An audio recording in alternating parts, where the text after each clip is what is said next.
우레 같은 박수 뒤 당 간부들의 차가운 시선이 그녀의 운명을 바꿨습니다. 그날 밤 그 소녀에게 무슨 일이 벌어졌을까요? 지금부터 그 이야기를 들려드리겠습니다. 구독과 좋아요로 함께 해주세요. 제가 살던 곳은 압록강이 흐르는 국경 마을이었어요. 아침이면 강물 위로 자욱하게 안개가 피어올랐고 해가 뜨면 그 안개 사이로 중국 땅이 희미하게 보이곤 했죠. 저희 집은 흙벽돌로 지어진 작은 집이었는데 마당에는 어머니가 심어놓은 옥수수랑 감자가 늘 푸르게 자라고 있었어요. 아버지는 새벽부터 일어나 밭에 나가셨고 어머니는 저희 삼남매 밥을 챙기고 인민반 활동도 하셨어요. 저는 위로 오빠 1명, 아래로 여동생 2명이 있는 둘째 딸이었죠. 동생들은 늘 저를 졸졸 따라다니면서 노래를 불러달라고 졸랐어요. 제가 노래를 부르면 동생들은 까르르 웃으며 박수를 쳤고요. 그때는 그게 세상에서 제일 행복한 일인 줄 알았어요. 어느 가을날이었죠. 학교에서 음악회가 열렸어요. 저는 그때 15살이었는데 저희 반 대표로 노래를 부르게 되었어요. 제가 노래를 잘 부른다고 늘 칭찬해 주셨거든요. 무대에 오르기 전에는 심장이 쿵쾅거려서 터질 것 같았어요. 교실 벽에는 김일성 주석님과 김정일 장군님 초상화가 걸려 있었고 퀴퀴한 나무 냄새랑 먼지 냄새가 섞여서 코끝을 간지렸죠. 저는 떨리는 손으로 마이크를 잡았어요. 객석에는 부모님과 동생들, 친구들, 그리고 마을 사람들이 가득 앉아 있었어요. 저 멀리 어머니가 저를 향해 환하게 웃어주시는 모습이 보였어요. 제가 부른 노래는 사회주의 조국이라는 곡이었어요. 첫 소절을 부르자마자 제 목소리가 강당을 가득 채웠죠. 저는 그 순간만큼은 모든 것을 잊고 노래에만 집중했어요. 제 목소리가 울려 퍼질 때마다 사람들의 눈이 반짝이는 게 느껴졌어요. 노래가 끝나자마자 강당은 우레와 같은 박수 소리로 가득 찼어요. 핑 돌았죠. 무대 아래로 내려오자 선생님이 저를 꼭 안아주시면서 정말 자랑스럽다. 우리 윤혜진 동무. 라고 말씀하셨어요. 그런데 그때 객석 맨 앞줄에 앉아있던 당 간부들의 모습이 제 눈에 들어왔어요. 그분들은 늘 무표정한 얼굴로 앉아 계셨는데 그날따라 제게 향하는 시선이 차갑고 날카롭게 느껴졌어요. 마치 저를 꿰뚫어 보는 듯한 시선이었죠. 그분들 중 한 분이 옆에 앉은 다른 간부에게 귓속말을 하는 모습도 보였어요. 저는 그들의 눈빛에서 알 수 없는 섬뜩함을 느꼈어요. 칭찬의 눈빛이 아니라 마치 저를 어떤 물건처럼 평가하는 듯한 이상한 기분이었죠. 노래를 잘 불렀다는 기쁨도 잠시, 그 차가운 시선이 제 마음속에 작은 돌덩이처럼 박혀버렸어요. 그날 이후로 저는 그들의 시선이 무엇을 의미하는지 어렴풋이 짐작하게 되었어요. 제 노래 실력과 어쩌면 제 외모가 평범한 시골 소녀의 삶과는 다른 길로 저를 이끌 수도 있다는 불길한 예감이었죠. 밤늦게까지 잠 못 이루고 천장을 바라봤어요. 어머니랑 아버지가 연신 손을 흔들어 주셨어요. 동생들도 작은 손을 흔들며 울고 있었죠. 저는 차창 너머로 그 모습이 점점 작아지는 걸 보면서 제 인생이 송두리째 뽑혀 나가는 것 같았어요. 그날 받은 돈뭉치가 제 손에 들려 있었지만 그 무게는 기쁨이 아니라 슬픔이었죠. 그 돈이 우리 가족을 살릴 거라는 생각에 저는 이를 악물었어요. 차는 비포장도로를 벗어나 평양으로 향하는 아스팔트 길로 접어들었죠. 차 안은 쥐 죽은 듯 고요했어요. 저 말고도 몇몇 또래 여자애들이 함께 타고 있었는데 다들 저처럼 창밖만 바라보고 있었죠.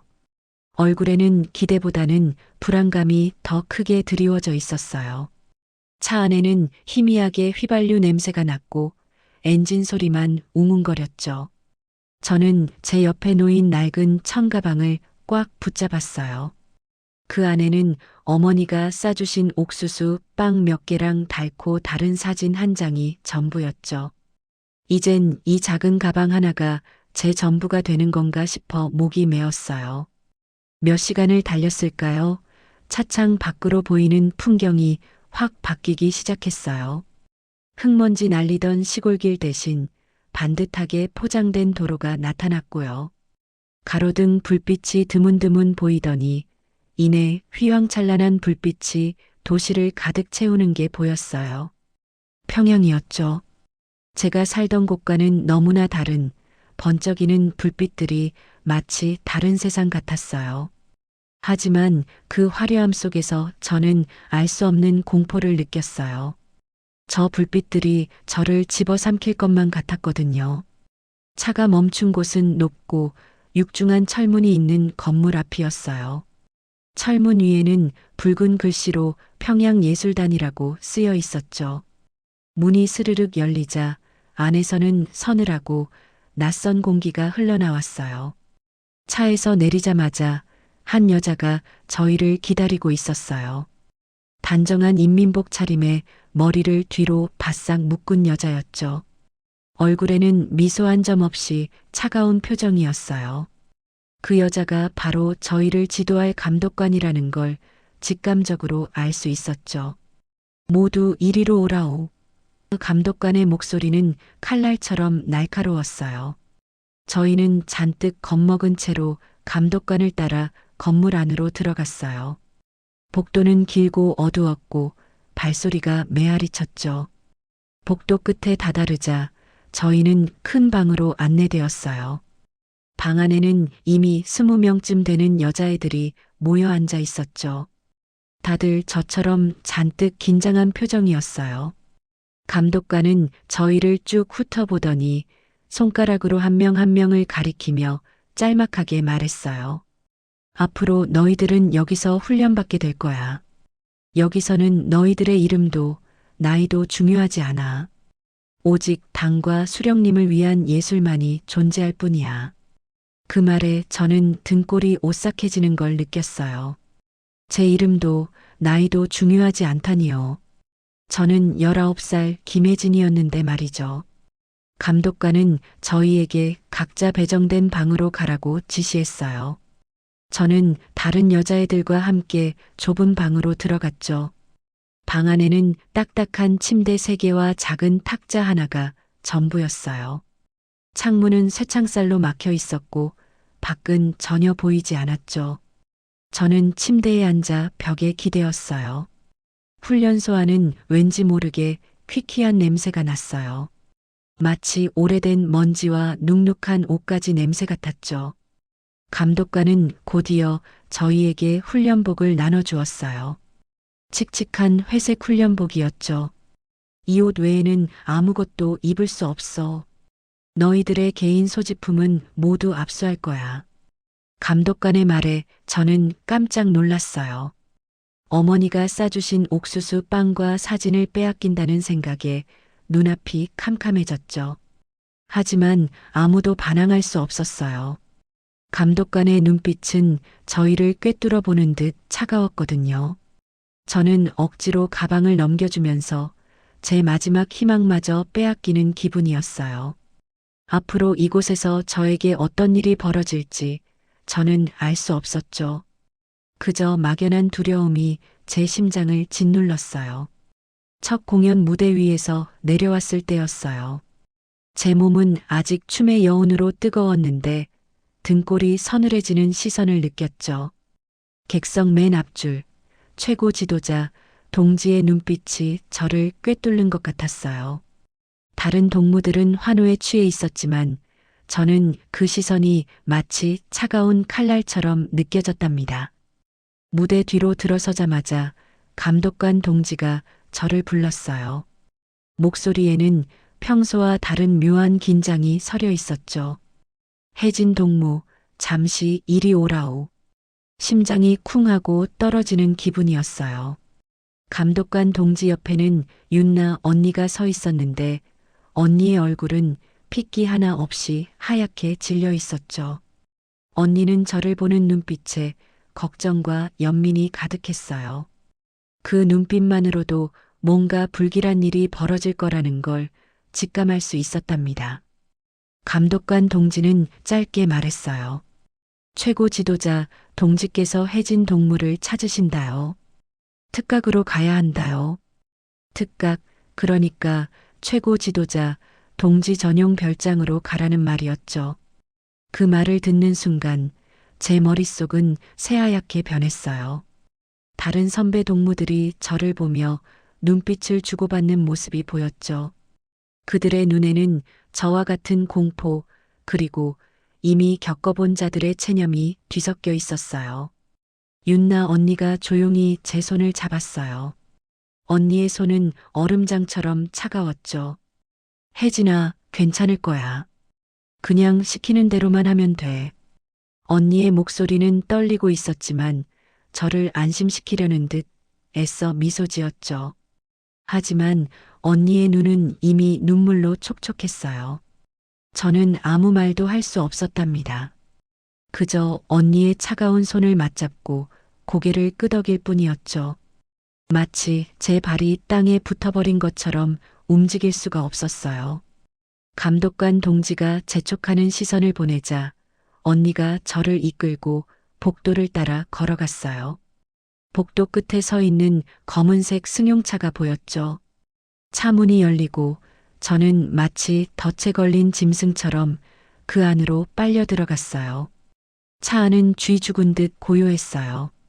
창밖으로 스치는 평양의 밤 풍경은 평소와 다르게 어둡고 낯설게 느껴졌죠. 제 심장은 귓가에 울릴 정도로 빠르게 뛰었답니다. 손끝이 저릿저릿하고 숨을 쉬기가 어려웠어요. 어쩌면 이게 제가 알던 세상의 마지막 모습일지도 모른다는 생각에 온몸에 소름이 돋았죠. 얼마나 달렸을까요? 차는 으리으리한 대문 안으로 들어섰어요. 주변은 온통 높은 담장과 울창한 나무들로 둘러싸여 있었죠. 불빛 하나 없는 어둠 속에서 거대한 건물이 서서히 모습을 드러냈답니다. 바로 그 특각이었어요. 차가 멈추자 문이 열리고 저는 밖으로 내던져지듯 내려섰어요. 밤 공기는 차가웠고 제 얇은 무대 의상으로는 견디기 힘들었죠. 안내인의 지시에 따라 저는 미로 같은 복도를 걸어갔어요. 복도 양옆으로는 값비싼 그림들이 걸려 있었지만 제 눈에는 아무것도 들어오지 않았죠. 오직 발소리만이 텅 빈 공간에 울려 퍼졌어요. 안내인은 묵묵히 앞장섰고 저는 그저 그림자처럼 뒤를 따랐답니다. 마침내 웅장한 문 앞에 섰어요. 안내인이 문을 두드리고 안에서 낮은 목소리가 들려왔죠. 들어오라오. 안내인이 문을 열고 저를 안으로 밀어넣듯 들여보냈어요. 문이 닫히는 소리가 마치 제 세상의 끝을 알리는 듯 했어요. 방 안은 어두웠지만 은은한 조명 아래 최고 지도자 동지가 앉아 있었어요. 그는 저를 빤히 쳐다봤죠. 그 시선은 무대 위에서 느꼈던 것보다 훨씬 더 직접적이고 위압적이었답니다. 저는 고개를 숙이고 아무 말도 할 수 없었어요. 방 안에는 짙은 향수 냄새와 함께 묘한 긴장감이 흘렀죠. 최고 지도자 동지는 손짓으로 저를 불렀어요. 저는 다리가 후들거렸지만 억지로 발을 움직여 그의 앞으로 다가갔죠. 제 몸은 마치 제 것이 아닌 것처럼 말을 듣지 않았어요. 그의 앞에 서자 그는 제 턱을 들어 올렸어요. 차갑고 거친 손길에 저는 숨을 들이켰답니다. 그의 눈빛은 탐욕스러웠고 저는 그 순간 제가 더 이상 사람이 아니라 그저 하나의 미녀라는 도구로 전락했음을 깨달았어요. 그는 저를 침실로 이끌었어요. 침실 안은 더 어둡고 답답한 공기가 저를 짓눌렀죠. 저는 마치 거대한 짐승의 입속으로 들어가는 기분이었어요. 사방이 막힌 공간에서 저는 아무것도 할 수 없었어요. 그가 제 어깨를 잡고 침대 쪽으로 밀었을 때 제 몸은 저항할 힘조차 없었답니다. 눈물이 왈칵 쏟아져 내렸지만 소리조차 낼 수 없었죠. 그저 눈물만 하염없이 흘러내렸어요. 제 옷이 벗겨지고 저는 차가운 침대 시트에 몸을 뉘었어요. 온몸의 감각이 마비되는 것 같았죠. 끔찍한 악몽이 시작되는 순간이었어요. 저는 그저 숨쉬는 인형이 되어버린 것 같았답니다. 수치심과 공포가 뒤섞여 저를 집어삼켰죠. 제 인간으로서의 존엄이 산산조각 나는 소리가 들리는 듯 했어요. 저는 그저 눈을 감고 이 밤이 제발 빨리 끝나기를 빌었답니다. 윤나 언니는 갈수록 마르고 헬쑥해졌어요. 밤마다 이불을 뒤집어 쓰고 웅얼거리는 소리가 제 귀에도 희미하게 들려왔죠. 처음에는 그저 잠꼬대려니 했는데 언젠가부터는 아바이 수령님, 제발 하는 흐느낌이 섞여서 들려오더라고요. 저는 무서워서 잠든 척 눈을 감고 있었지만 심장은 쿵쾅거려서 도저히 잠들 수가 없었어요. 숙소 안의 차가운 공기 속에서 언니의 가느다란 숨소리만 선명하게 느껴졌죠. 저희는 매일 아침 일찍 일어나 혹독한 훈련을 받아야 했어요. 몸이 부서질 것 같은 춤 연습과 노래, 그리고 최고 존엄을 찬양하는 연극까지. 겉으로는 화려하고 영광스러운 예술단 생활이었지만 속으로는 저희의 영혼이 조금씩 갉아먹히는 기분이었죠. 윤나 언니는 식사도 제대로 못하고 연습 중에도 자꾸 멍하니 허공을 응시했어요. 감독관 동무들이 언니를 향해 정신 차리라고 하고 소리쳐도 언니의 눈빛은 이미 초점을 잃은 지 오래였죠. 저는 언니를 볼 때마다 가슴이 저릿했어요. 언니의 눈동자 속에서 제가 곧 마주하게 될 미래가 보이는 것 같았거든요. 어느 날 아침이었어요. 숙소에 싸늘한 정적이 흘렀죠. 보통 같으면 아침 훈련 준비로 시끌벅적했을 시간인데 그날은 아무 소리도 들리지 않았어요. 저는 이상한 예감에 눈을 떴죠. 제 옆자리 침대가 비어 있었어요. 윤나 언니가 없었죠. 그 순간 숙소 문이 덜컥 열리더니 감독관 동무가 들어와서 저희를 모두 밖으로 내보냈어요. 그 동무의 얼굴은 흑빛으로 변해 있었고 입술은 파르르 떨리고 있었죠. 밖으로 나온 저희는 웅성거렸지만 아무도 감히 무슨 일이냐고 묻지 못했어요. 얼마 뒤 숙소에서 들려오는 웅성거림과 함께 몇몇 간부들이 황급히 오가는 모습이 보였어요. 나중에 들으니 윤나 언니가 밤새 숨을 거두었다고 하더라고요. 싸늘한 죽음으로 침대에 누워 있었다는 소식에 제 몸은 얼어붙는 것 같았어요. 언니의 죽음을 모두가 쉬쉬하며 마치 없었던 일처럼 감추려는 분위기가 소름 끼쳤죠. 며칠 뒤 언니의 짐을 정리해야 한다는 지시가 떨어졌어요. 저는 언니의 작은 보따리를 조심스럽게 열었죠. 낡은 옷가지와 몇 권의 책, 그리고 그 안에 숨겨진 작은 종이 쪽지 하나가 눈에 들어왔어요.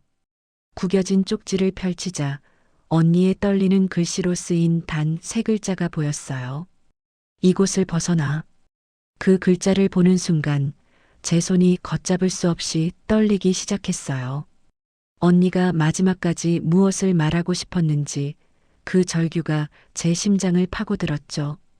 쪽지를 황급히 주머니에 숨기고 저는 아무것도 못 본 척 짐 정리를 마쳤어요. 언니의 채취가 남아있는 옷가지에서 희미한 비릿한 냄새가 나는 것 같았어요. 윤나 언니가 죽은 뒤 제게도 이상한 증상들이 나타나기 시작했어요. 밤에 잠을 잘 수가 없었죠. 눈을 감으면 언니의 헬쑥한 얼굴이 자꾸만 떠올랐어요. 잠이 들려고 하면 귓가에 웅얼거리는 소리가 들리는 것 같았고 가끔은 제 이름이 불리는 환청까지 들렸어요. 거울을 보면 제 얼굴이 언니처럼 점점 야위어 가고 있었죠. 눈 밑에는 거뭇한 그림자가 드리워져 있었고 눈빛은 불안하게 흔들렸어요. 연습 중에도 저도 모르게 멍하니 허공을 바라볼 때가 많아졌고요. 감독관 동무의 날카로운 시선이 제게 꽂히는 걸 느꼈지만 저는 아무것도 할 수 없었어요. 이대로 가다가는 저도 윤나 언니처럼 될 것만 같았죠. 대동강변을 따라 걷는 밤 산책 시간에도 강물에 비친 제 모습이 마치 다른 사람처럼 느껴졌어요. 언니의 쪽지, 이곳을 벗어나라는 그 세 글자가 제 머릿속을 떠나지 않았죠. 살기 위해서는 이 지옥 같은 곳에서 벗어나야 한다는 절박한 생각이 제 모든 감정을 지배하기 시작했어요. 은지의 목소리가 제 귓가에 맴돌았어요. 가족들이 사라졌다는 그 충격적인 말은 제 심장을 꽝 하고 때려눕히는 것 같았죠. 그 애가 떨리는 목소리로 정치범 수용소라는 말까지 꺼냈을 때는 제 온몸의 피가 차갑게 식어버리는 기분이었어요. 사흘 전 제가 집을 떠나오던 날 어머니가 제 손에 쥐어주셨던 낡은 손수건이 떠올랐죠. 그 손수건 안에는 조그맣게 접힌 종이 한 장이 들어 있었거든요. 그때는 그저 몸조심해라 하는 평범한 내용인 줄 알았는데 지금 와서 생각하니 그건 어머니의 마지막 경고였던 거예요. 제 손은 저도 모르게 주머니 속으로 향했어요. 구겨진 종이 조각을 꺼내자 희미한 등불 아래 어머니의 서툰 글씨가 다시 눈에 들어왔죠. 혜진아, 혹시라도 무슨 일이 생기면 절대 뒤돌아보지 말고 멀리 가거라. 살아서 꼭. 마지막 문장은 잉크가 번져 흐릿했지만 그 의미는 너무나 선명했어요. 어머니는 이미 알고 계셨던 거예요. 저를 떠나보내면서도 당신의 운명을 예감하고 계셨던 거죠. 제 눈앞이 흐려졌지만 울 틈도 없었어요. 어머니의 그 글씨가 제 가슴을 찢어놓는 동시에 제게 살아가야 할 이유를 던져주었으니까요. 더 이상 지체할 수 없다는 생각이 머릿속을 맴돌았어요. 가족들이 어디론가 끌려갔고 그곳이 어떤 곳인지 저는 너무나 잘 알고 있었죠. 제가 기쁨조에 들어오기 전 마을에서 사라진 사람들이 모두 그곳으로 갔다는 소문은 공공연한 비밀이었으니까요. 그곳에 한번 들어가면 살아서 나올 수 없다는 걸 저는 똑똑히 알고 있었어요. 숨 쉬는 것조차 죄가 되는 곳, 그 지옥 같은 곳에 제 가족이 있다는 사실을 받아들일 수가 없었죠. 제 심장이 미친 듯이 날뛰었어요. 이대로 가만히 있을 수는 없다는 강렬한 충동이 제 온몸을 지배했죠. 제가 할 수 있는 유일한 일은 이 지옥 같은 땅을 벗어나 가족을 찾아 나서는 것뿐이었어요. 다음 날 아침 저는 감독관 사무실 문을 두드렸어요. 굳게 닫힌 철문 앞에서 제 손은 미세하게 떨렸지만 더 이상 물러설 곳은 없었죠. 문이 열리고 담배 연기로 가득 찬 쾌쾌한 공기가 제 얼굴을 덮쳤어요. 감독관은 낡은 책상에 앉아 신문을 보고 있었는데 제가 들어서자 귀찮다는 듯 고개를 들었죠. 저는 목소리가 떨리지 않도록 애쓰며 최대한 침착하게 말했어요. 감독관 동지, 제가 청진에 좀 다녀와야 할 것 같습니다요. 감독관은 콧방귀를 뀌며 저를 위아래로 훑어봤어요. 그의 눈빛에는 의심과 짜증이 가득했죠. 지금 훈련 기간인 거 모르나? 무슨 수작이야? 저는 바싹 마른 입술을 겨우 열었어요. 어머니께서 위독하시다는 소식을 들었습니다요. 마지막으로 얼굴이라도 베어야 할 것 같아서. 거짓말이었지만 제 목소리에는 진심으로 걱정하는 듯한 절박함이 묻어났을 거예요. 실제로 어머니의 안위는 제게 가장 큰 걱정이었으니까요. 감독관은 턱을 쓰다듬으며 한참을 저를 빤히 쳐다봤어요. 그의 시선이 제 심장을 꿰뚫는 것 같았죠. 저는 그의 눈을 피하지 않으려고 애썼어요. 여기서 무너지면 모든 것이 끝이라는 생각에 온몸의 피가 거꾸로 솟는 기분이었죠. 사무실 안에는 낡은 벽시계의 초침 소리만 또각또각 울리고 있었어요. 그 소리가 제 귀에는 마치 폭탄이 터지기 직전의 카운트다운처럼 들렸죠. 감독관은 한숨을 크게 쉬더니 마지못해 손을 휘저었어요. 알았다, 알았어. 딱 사흘이다. 사흘 안에 돌아와야 해. 늦으면 알지? 그의 목소리에는 경고가 담겨 있었지만 저는 그저 고개를 숙여 감사하다고 말할 수밖에 없었어요. 허락을 받아냈다는 안도감과 동시에 이제 정말 돌이킬 수 없는 길을 걷게 되었다는 두려움이 밀려왔죠. 사무실 문을 닫고 나오자 차가운 복도 공기가 제 볼을 스쳤어요. 제 손에는 땀이 흥건했지만 그보다 더 뜨거운 결심이 제 가슴 속에서 활활 타오르고 있었죠. 저는 청진으로 가는 열차표를 끊기 위해 장마당으로 향했어요. 그곳에서 저는 아주머니 한 분을 만났는데 그분이 제게 뜻밖의 도움을 주실 줄은 그때는 전혀 몰랐죠. 저는 함흥역에서 내려 만경대 식당을 찾아갔어요. 낡은 간판이 어둠 속에 겨우 보였죠. 약속 장소는 식당 안쪽 구석 자리였는데 큼지막한 탁자 주위에 앉은 사람들이 다들 저를 쳐다보는 것 같아 심장이 발 뒤축까지 내려앉는 기분이었어요. 북한에서는 이런 곳에서 모이는 것 자체가 큰 죄가 되거든요. 북한에서는 모이는 것 자체가 큰 죄가 되거든요. 북한에서는 335 모여서 이야기하는 것을 감시하고 통제하기 때문에 사람들이 모이는 것 자체를 경계합니다. 브로커 아저씨는 제가 생각했던 것보다 훨씬 평범한 모습이었어요. 쉰이 넘어 보이는 얼굴에 깊은 주름이 패어 있었지만 눈빛만은 맑고 단단했죠. 아저씨는 제가 자리에 앉자마자 아무 말 없이 따뜻한 차 한 잔을 내밀었어요. 찻잔에서 피어오르는 김이 제 얼굴을 간지렸고 그 온기 덕분에 얼어붙었던 손끝이 조금씩 녹아내리는 것 같았어요. 아저씨는 낮은 목소리로 윤혜진 씨 맞아요? 하고 물었고 저는 고개를 끄덕였죠. 아저씨는 이내 준비된 지도를 펼쳐 보였어요. 낡아서 너덜너덜한 지도 위에는 붉은 선과 점들이 복잡하게 그어져 있었어요. 이게 우리가 갈 길이에요. 두만강을 건너야 하고 그 전에 회령의 한 농가에서 잠시 몸을 숨길 거예요. 아저씨의 말 한마디 한마디가 제 심장을 옥죄어 왔죠. 그날 밤 저희는 회령의 한 농가로 이동했어요. 낡은 초가집이었는데 안에서는 구수한 된장찌개 냄새가 풍겨왔어요. 저를 기다리고 있던 노부부는 마치 친손녀를 맞이하듯 따뜻하게 맞아주셨죠. 할머니는 제 손을 잡고 고생 많았지, 아가씨. 어서 들어와 쉬어요. 하시며 작은 방으로 안내했어요.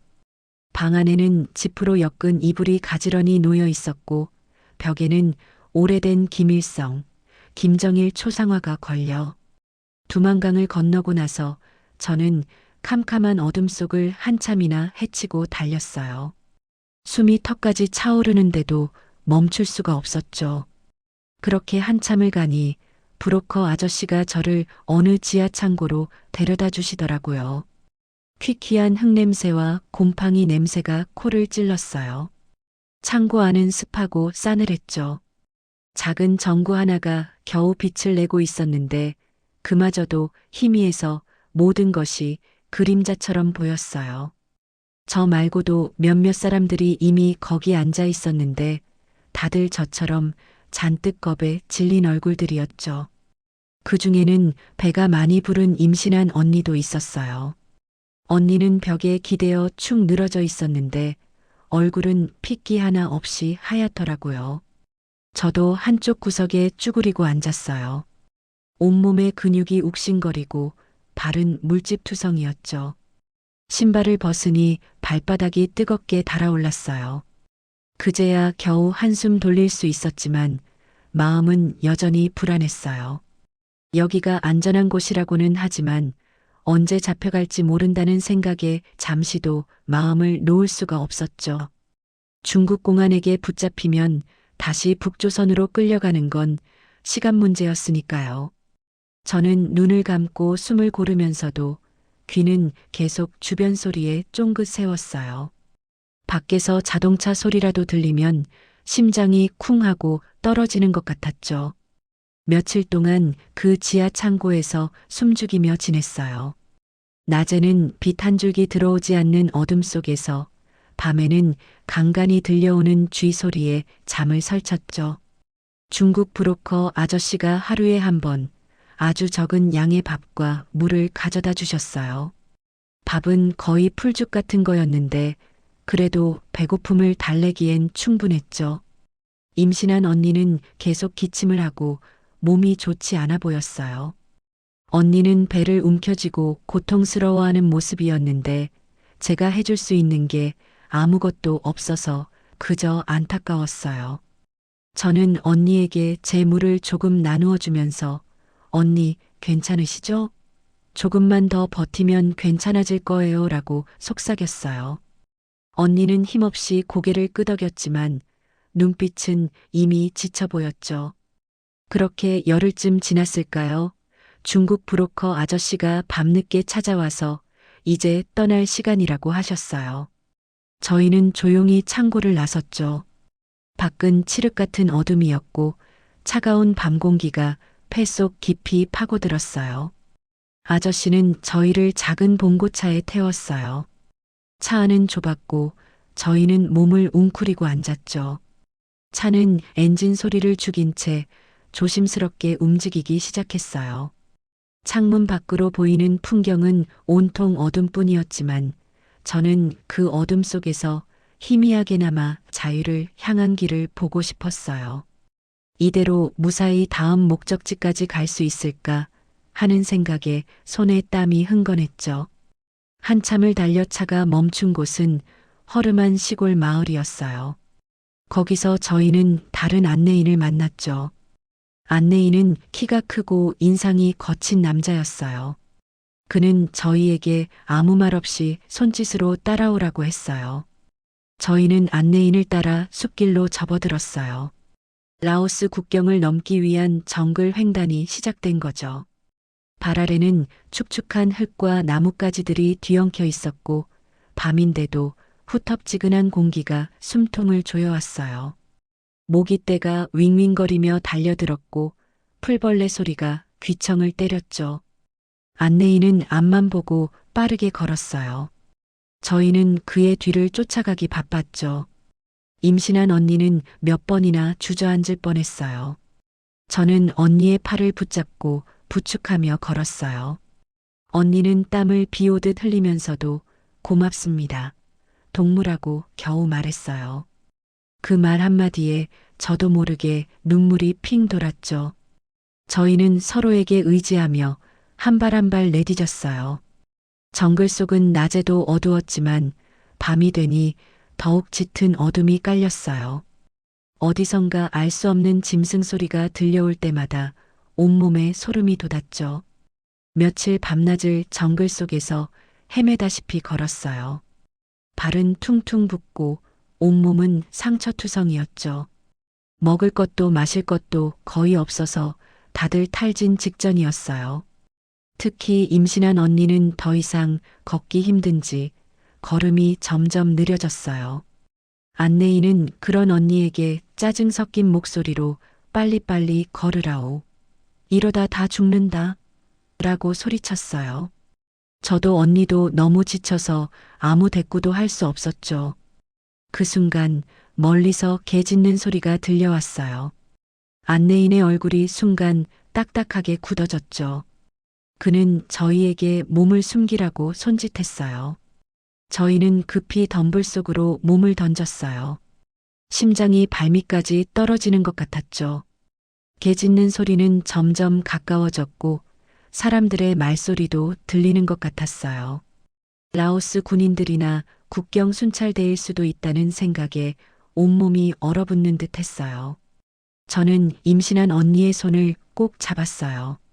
언니의 손은 차갑고 축축했죠. 언니는 두려움에 떨면서도 저를 보며 겨우 미소를 지어 보였어요. 그 미소는 저에게 괜찮아. 우리는 해낼 수 있어라고 말하는 것 같았죠. 저는 언니의 눈빛에서 윤나 언니의 모습을 보았어요. 자유를 향한 간절한 염원이 담긴 눈빛이었죠. 한참 동안 숨죽이며 기다렸어요. 다행히 개 짖는 소리와 말소리는 점점 멀어졌죠. 안내인은 한숨을 쉬며 다시 움직이자고 했어요.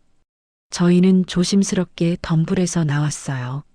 몸은 천근만근 무거웠지만 다시 희망을 붙잡고 걸음을 옮겼어요. 태국 국경이 코앞이라는 생각에 마지막 힘을 쥐어짜냈죠. 이제 정말 얼마 남지 않았다는 생각에 눈물이 왈칵 쏟아질 것 같았어요. 이 고통스러운 여정이 끝나고 윤나 언니가 그토록 원했던 자유를 만날 수 있을까요? 저는 굳게 담은 입술로 정글 속을 걷고 또 걸었어요.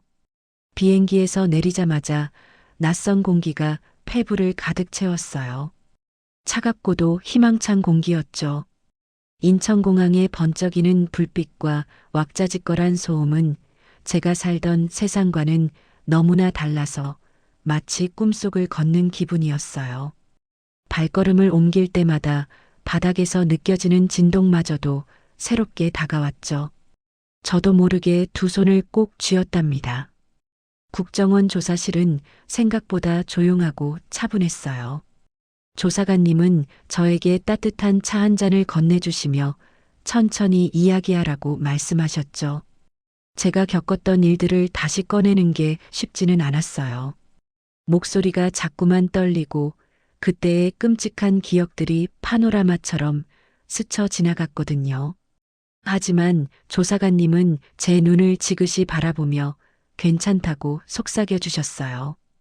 그 따뜻한 시선에 저도 모르게 다쳤던 마음이 조금씩 열리는 걸 느꼈죠. 제가 기쁨조 생활을 했던 이야기, 탈출 과정에서 겪었던 일들을 하나하나 솔직하게 털어놓았어요. 제 이야기를 듣던 조사관님의 표정에는 안타까움과 함께 깊은 이해가 담겨 있었죠. 조사가 끝나고 문을 나설 때 제 어깨를 가볍게 두드려 주시며 이제는 안전하다고 해주셨는데 그 말이 그렇게 큰 위로가 될 줄은 몰랐어요. 그 다음은 하나원이라는 곳으로 갔어요. 대한민국 사회에 적응하는 법을 가르쳐 주는 곳이었죠. 한나원 선생님은 늘 밝은 미소로 저희를 맞아주셨어요. 스마트폰 사용법부터 은행 계좌 만드는 법, 지하철 타는 법까지 사소한 것 하나하나 친절하게 가르쳐 주셨죠. 처음에는 모든 게 너무 복잡하고 어려워서 머리가 지끈거렸어요. 북한에서는 상상조차 할 수 없었던 물건들과 시스템이 저를 압도했거든요. 특히 ATM 기계로 돈을 뽑는 건 정말 난생 처음 해보는 일이라 손이 덜덜 떨렸어요. 그때 옆에 계시던 할머니 한 분이 제가 버벅거리는 걸 보시고는 아가씨, 내가 도와줄까? 하시며 친절하게 알려주셨죠. 그 작은 도움에도 눈물이 핑 돌았어요. 낯선 곳에서 만난 따뜻한 마음에 가슴이 뭉클했답니다. 하나원에서 지내는 동안 저는 매일 밤 가족들을 생각했어요. 과연 제가 이곳에 왔다는 소식을 들었을까, 무사히 만날 수 있을까 하는 걱정이 저를 잠 못 들게 했죠. 그러던 어느 날 꿈에 그리던 재회의 날이 찾아왔어요. 가족 상봉 장소에 들어서자마자 저 멀리서 저를 향해 달려오는 어머니와 아버지, 그리고 동생들의 모습이 보였어요. 어머니, 저도 모르게 소리치며 달려갔죠. 어머니는 저를 보자마자 와락 끌어안으셨고 뜨거운 눈물이 제 어깨를 적셨어요. 우리 딸 살아있었구나. 어머니의 떨리는 목소리에 저도 엉엉 울었죠. 아버지도 말없이 제 등을 토닥여 주셨고 동생들은 제 옷자락을 붙잡고 누나 보고 싶었어요. 하며 울음을 터뜨렸어요. 그 순간 제가 겪었던 모든 고통이 눈 녹듯 사라지는 것 같았어요. 진정한 자유는 사랑하는 사람들과 함께하는 것이라는 걸 깨달았죠. 가족들과 함께 지내면서 조금씩 안정을 찾아갔어요. 하지만 저는 더 이상 가족에게 짐이 되고 싶지 않았죠. 제 힘으로 살아가고 싶었어요. 그래서 독립을 결심하고 서울 노원구에 작은 원룸을 얻었답니다. 처음에는 모든 게 서툴렀어요. 편의점에서 아르바이트를 시작했는데 손님들이 저에게 길을 물어보면 얼어붙기 일쑤였죠. 저기요, 이 근처에 지하철역이 어디예요? 하고 묻는 남자분의 질문에도 당황해서 횡설수설했어요. 동료가 옆에서 저분은 그냥 길을 묻는 거예요. 괜찮아요 하고 알려줘야 겨우 정신을 차렸죠. 밤늦게까지 일하고 돌아오면 몸은 파김치가 되었지만 제 통장에 찍히는 월급을 보면서 뿌듯함을 느꼈어요. 제가 번 돈으로 쌀을 사고 반찬을 고르는 평범한 일상이 저에게는 너무나 소중했죠. 그러던 어느 날 우연히 길을 걷다 미용실 쇼윈도에 걸린 아름다운 헤어스타일 사진들을 보게 됐어요. 북한에서 기쁨조로 있을 때 저희는 늘 화려하게 치장해야 했거든요. 그때부터 저는 머리를 만지는 일에 묘한 흥미를 느꼈어요. 그 순간 제 마음속에 새로운 꿈이 싹트기 시작했죠. 나도 저렇게 아름다운 머리를 만들어주고 싶다. 저는 바로 미용학원에 등록했어요. 가위 잡는 법부터 염색하는 법까지 모든 게 새로웠지만 너무나 즐거웠죠. 학원 동료들과 함께 연습하고 서로의 머리를 만져주며 웃고 떠드는 시간이 저에게는 최고의 행복이었어요. 밤늦게까지 학원에 남아 연습하며 손가락에 물집이 잡히기도 했지만 저는 포기하지 않았어요. 과거의 아픈 기억들을 딛고 저만의 기술로 새로운 삶을 개척해 나가고 싶었거든요. 언젠가는 제 이름으로 된 미용실을 열어서 저처럼 새로운 시작을 꿈꾸는 사람들에게 아름다움을 선물하고 싶어요. 제 손끝에서 피어나는 아름다움으로 이 세상에 작은 기쁨을 전하고 싶답니다.